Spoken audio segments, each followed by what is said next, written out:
لیے تشریف لائے۔ حالیہ دنوں میں بعض بڑے اہم واقعات ہوئے۔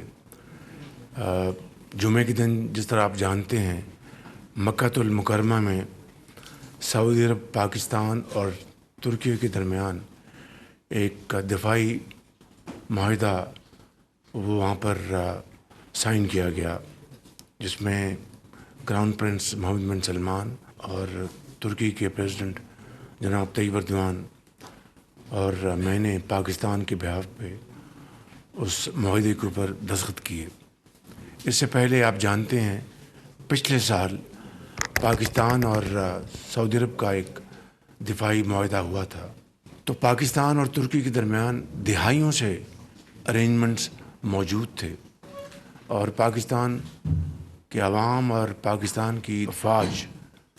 کو اللہ تعالیٰ نے عزت بخشی تھی کہ وہ سعودی آرم فورسز کے ساتھ مل کر جو دنیا کے انتہائی ہولیسٹ پلیسز ہیں مکہ المکرمہ، مدینہ المنورہ، ان کی حفاظت کے لیے پاکستان کے عوام اور افواج اپنے سعودی بھائیوں کے ساتھ مل کر یہ ذمہ داری ہمیشہ نبھاتے رہے۔ پچھلے سال اللہ کے فضل و کرم سے اس ارینجمنٹ کو ہم نے ایک آفیشل اس کو کیا تاکہ ایک پراپر ایگریمنٹ سائن ہوا۔ اس جمعے کو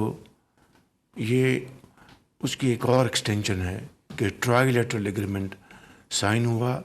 جس کا مقصد یہ ہے کہ خطے میں امن، ترقی اور خوشحالی کو فروغ دیا جائے۔ اس کا مقصد قطعاً یہ نہیں کہ کوئی ایگریشن ہو، it is entirely for defensive purposes, for peace, tranquility and progress in the region, نہ صرف ان تین ممالک کے درمیان بلکہ پوری جو مسلم امہ ہے اس کے لیے۔ یہ میں سمجھتا ہوں کہ یہ معاہدہ انتہائی باعث تقویت ہے۔ اس حوالے سے میں یقیناً deputy prime minister Ishaq Dar صاحب کو اور خصوصی طور پر میں فیلڈ مارشل سید عاصم منیر صاحب کو بھی اس حوالے سے مبارکباد دینا چاہتا ہوں کہ انہوں نے اس معاہدے کے لیے، اور یہ معاہدہ کوئی آج کی بات نہیں ہے، یہ پچھلے کئی سال سے اس کے اوپر کاوشیں جاری تھیں، جو کہ اس جمعے کو الحمدللہ وہ پایہ تکمیل تک پہنچی۔ اور میں بدقسمتی سے پاکستان کے بعض علاقوں میں دہشت گردوں نے دہشت گردی کا بازار گرم کیا۔ ہنگو میں ہمارے بہت پولیس والے شہید ہوئے، سوات میں ہمارے جوان شہید ہوئے، میجر حافظ احسان الہی نے جام شہادت نوش کیا، اسی طریقے سے کیپٹن حمزہ اکرم انہوں نے پاکستان کے لیے اپنے خون کا نذرانہ پیش کیا، اور اسی طریقے سے ڈی ایس پی دیار خان انہوں نے اس دھرتی کے لیے اپنے خون کا نذرانہ پیش کیا، اور پاکستان کے لاکھوں ہزاروں بچے اور بچیاں ان کو بچاتے ہوئے اپنے بچوں کو وہ یتیم کر گئے، اور پاکستان کی حفاظت کا انہوں نے اپنا جو فرض انتہائی جوانمردی اور دلیری اور بہادری سے ادا کیا۔ ہمیں آج ان سب کے لیے ہاتھ اٹھا کر اللہ تعالیٰ کے حضور ہمیں دعا کرنی ہے۔ اس کے ساتھ ہی ہمارے ایک انتہائی درینہ رفیق اقبال چنڑ، جو بھاولپور سے بڑی معروف سیاسی شخصیت تھی، وہ اللہ تعالیٰ کے پیارے ہو گئے۔ یہ وہ شخص ہیں جو برے وقت کے ساتھی تھے۔ میں ان کو میاں محمد نواز شریف ان کو ذاتی طور پر 1985 سے جانتے تھے، جب یہ ایک کاؤنسلر منتخب ہوئے۔ وہ دن آیا اور آج کے دن آیا، نہ صرف یہ کہ ان کے پاؤں میں کبھی لغزش نہیں آئی،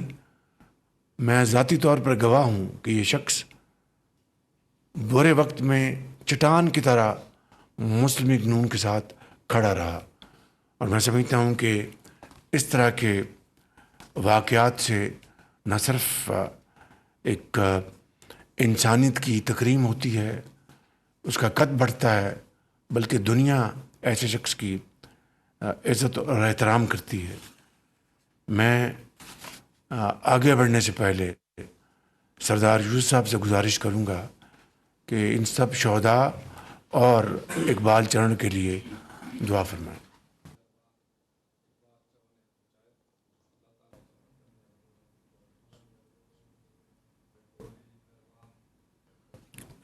آگے بڑھنے سے پہلے میں یہ کہوں گا کہ جو فتنہ الخوارج ہیں ان کو دن رات برباد کیا جا رہا ہے، اور انشاءاللہ یہ قربانیاں رائے گاہ نہیں جائیں گی، ضرور رنگ لائیں گی انشاءاللہ، اور ایک دن آئے گا کہ پاکستان ایک مرتبہ پھر دہشت گردی سے پاک ہوگا اور یہ ملک امن اور ترقی کی طرف تیزی سے آگے گامزن ہوگا۔ آزاد کشمیر میں میر پور اور مظفر آباد میں الیکشنز ہو چکے، اور آج پنچ کے 2 اضلاع میں الیکشنز ہو رہے ہیں۔ الحمدللہ آزاد کشمیر کے عوام نے مسلم لیگ نون کو بھرپور ووٹ دیا، اور اس طرح ان 2 ڈویژنز میں جو نتائج آئے ہیں اس کے ساتھ جو وہ سیٹس جو کہ کشمیر سے جو ہمارے بھائی بہن وہاں سے پاکستان ہجرت کر کے آئے تھے، ان کی جو سیٹیں ہیں ان کو ملا کر مسلم لیگ نون کی الحمدللہ تقریباً میجورٹی بن چکی ہے۔ یہ ووٹ الحمدللہ میاں محمد نواز شریف کے اعتماد کا ووٹ ہے، یہ ووٹ میاں محمد نواز شریف کی لیڈرشپ کا ووٹ ہے، اور مجھے پوری امید ہے کہ انشاءاللہ ہماری جب وہاں پر حکومت بنے گی تو میاں محمد نواز شریف کی قیادت میں آزاد کشمیر میں دوبارہ ترقی اور خوشحالی کا سفر شروع ہوگا۔ اس کے لیے میں تمام آزاد کشمیر کے اپنے بھائی بہنوں کا شکریہ ادا کرنا چاہتا ہوں جنہوں نے مسلم لیگ نون کو ووٹ دے کر ہم پر اعتماد کیا، اور انشاءاللہ ہم ان کے اعتماد پر پورا اترنے کی کوشش کریں گے۔ کسی بھی مہذب معاشرے میں لا قانونیت کی اجازت نہیں دی جا سکتی۔ اگر کوئی مطالبہ ہے، اگر کوئی معاملات ہیں، ان کو میز پر بیٹھ کر بات چیت کے ذریعے حل کرنا چاہیے۔ اسی حوالے سے میں یہ عرض کروں گا، اور آپ کو اچھی طرح علم ہوگا کہ یہ وہاں پر جن لوگوں نے وہاں پر جان بوجھ کر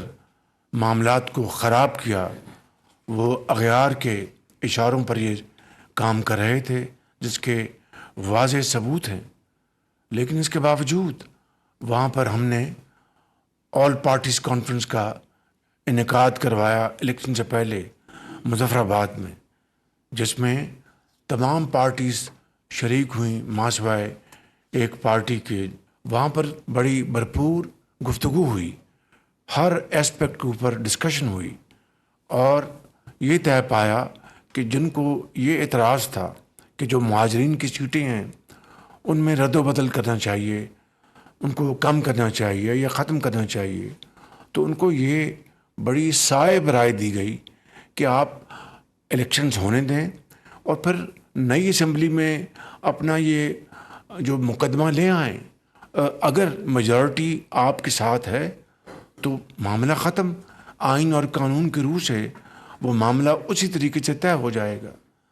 تمام باتیں طے ہو گئیں، اس کے اوپر وہ اڑے رہے، بے جا ضد کی، جس نے بدقسمتی سے معاملات کو خراب کر دیا۔ میں آج بھی یہ سمجھتا ہوں کہ اب نئی حکومت انشاءاللہ معرض وجود میں آئے گی تو ان کے ساتھ پھر گفتگو کرنے کا سلسلہ جاری کرنے کا معاملہ انشاءاللہ آگے بڑھے گا۔ مجھے امید ہے کہ جو صرف تلے ہوئے ہیں کہ ہم نے خرابی کرنی ہے، ہم نے وہاں پر اناکی مچانی ہے، تو ان کو تو اس کی اجازت نہیں دی جائے گی۔ لیکن جو امن کے ساتھ اور تحمل کے ساتھ، برداشت کے ساتھ معاملات کے اوپر بات چیت کرنا چاہتے ہیں، تو انشاءاللہ ان کے لیے نئی حکومت یہ موقع مہیا کرے گی۔ جشن آزادی کی آمد ہے اور پوری قوم اس کو شاہ شان منانے کے لیے بھرپور تیاریاں کر رہی ہیں۔ حکومت پاکستان اور تمام صوبے مل کر عوام کے ساتھ انشاءاللہ 14 اگست روایتی طور پر انشاءاللہ بڑی شان و شوکت کے ساتھ منائیں گے، اور اس بات کا دوبارہ عہد کریں گے کہ انشاءاللہ ہم سب مل کر پاکستان کو صحیح معنوں میں قائد کا پاکستان بنائیں گے، اور محنت، امانت اور دیانت کے ساتھ پاکستان کو اس کا دنیا میں ایک باوقار مقام دلوائیں گے۔ انشاءاللہ یہ ہوگا اور ضرور ہوگا۔ آپ سب کا شکریہ۔ پاکستان پائندہ باد۔